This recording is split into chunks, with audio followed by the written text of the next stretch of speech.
be grateful for things and people here in Pembrokeshire. And joining us now, Father Neil. Good morning. Good morning, Gina. Gina, perhaps you can help me. Because you strike me as somebody with an equine knowledge. Equine knowledge? Equine knowledge. Yeah. Bill Withers. I know that withers are part of a horse, but I don't know what part of a horse they are. They're the bit across the neck, that sort of, across the back of, going from the head to across the neck. Yeah, that's it, down the neck. Then the withers. Okay, thank you. Withers. That's the withers. See, expertise. Deploying expertise in Studio One. Am I correct, Tom? I have no idea. I'll need to double check that one. You know about horses? Well, I used to ride horses a long time ago, but I didn't really know the anatomy of a horse. Oh, I'm hoping I've got the right thing right. Horse, of course. Yeah, of course. I hope I'm right. I don't know. Of course, except the amazing Mr. Ed. just a completely random show from the 1950s America about a talking horse called Mr. Ed. But there we go. That's not what I'm talking about this morning. Instead, I'd like to reflect on the fact that last night, well, in the early hours of this morning, 3 astronauts splashed down in Kazakhstan after having landed from the International Space Station. And as the 2 Russians and the American were pulled out of the capsule, they were hailed as heroes. And the first thing that they were able to do was have a mobile phone thrust into their hands so that they could actually communicate with their families and let them know that all was well.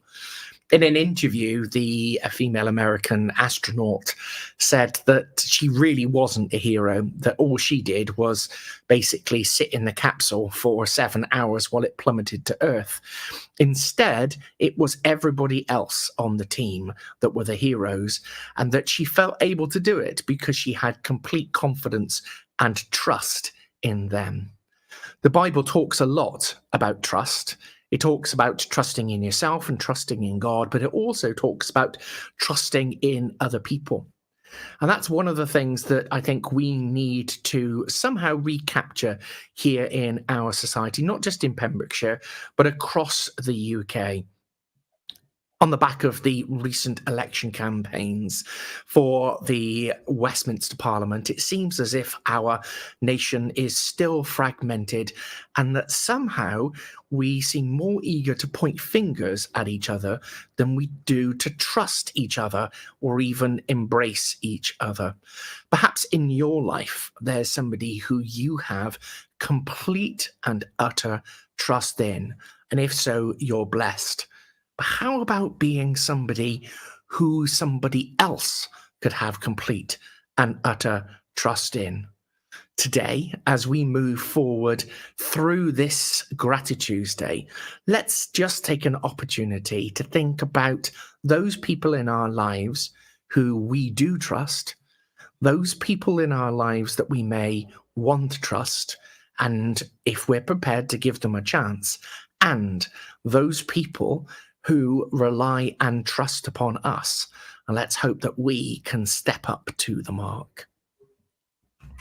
Excellent message. We kind of take for granted that trust can give us a real sense of peace and solid groundings. If we know that we've got that trusted person, it can give us a lot of strength that we can go forth and ask questions and try new things, knowing that there's someone there that you've got that implicit trust with.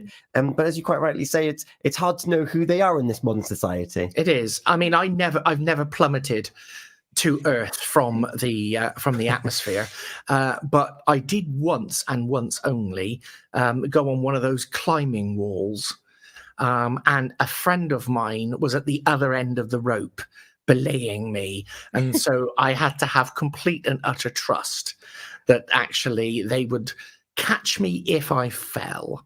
And I think that's what trust is about.